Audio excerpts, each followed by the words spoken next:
یہ جو اسپیڈ کے ساتھ تراویح ہوتی ہے نا، تراویح اسپیڈ کے ساتھ، یہ جو ہماری سوسائٹی میں بدعتیں رائج ہیں، اہل حدیث حضرات کہتے ہیں دیکھو تقلید کا نتیجہ اتنی بدعتیں ہو گئی. بھائی یہ مجتہدین کی تقلید کے ترک کرنے کا نتیجہ ہے.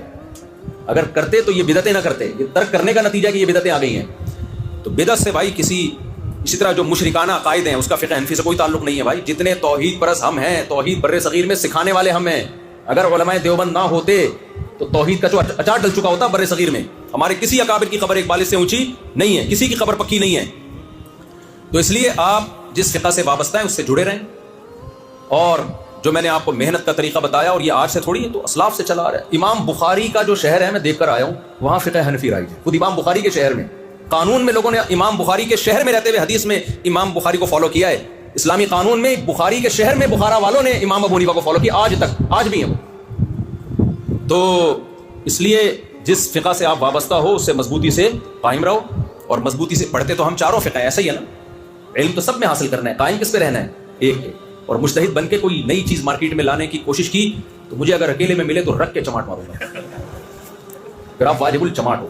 کیا ہو؟ ایک ہوتا ہے واجب القتل، ایک ہوتا ہے واجب التعزیر. آفاق ہے نا وہ لندن والے جو کافی لوگ بناتے ہیں، نہیں وہ آفاق احمد نام ہے ان کا، جو یو کے میں بڑے اچھے، اس نے کسی کے بارے میں کہا وہ شخص واجب الچماٹ ہے. میں نے کہا کہ نہیں، اصطلاح مارکیٹ میں آئی ہے، واجب القتل بھی سنا تھا، واجب التعزیر بھی سنا تھا، تو اب تعزیر تو ہم لگا نہیں سکتے. تو اگر ایسا کام کیا تو آپ کے اساتذہ کی نظر میں آپ کیا ہو؟ واجب الچماٹ. اور میں نے دیکھا ہے جو بھی جمہور سے ہٹتا ہے نا وہ ویسے ہی اللہ اسے پھر دین کی خدمت لیتے ہی نہیں.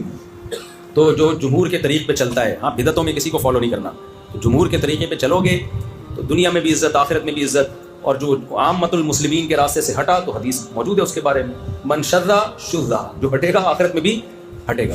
اللہ تعالیٰ ہمیں سمجھنے کی.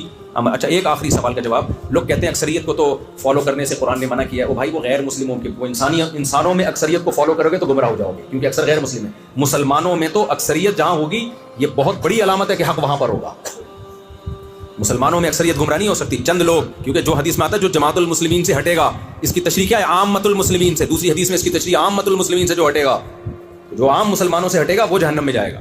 اللہ تعالیٰ سمجھنے کی، عمل کی توفیق عطا فرمائے اور آپ سب کی 4 شادیاں کرائیں.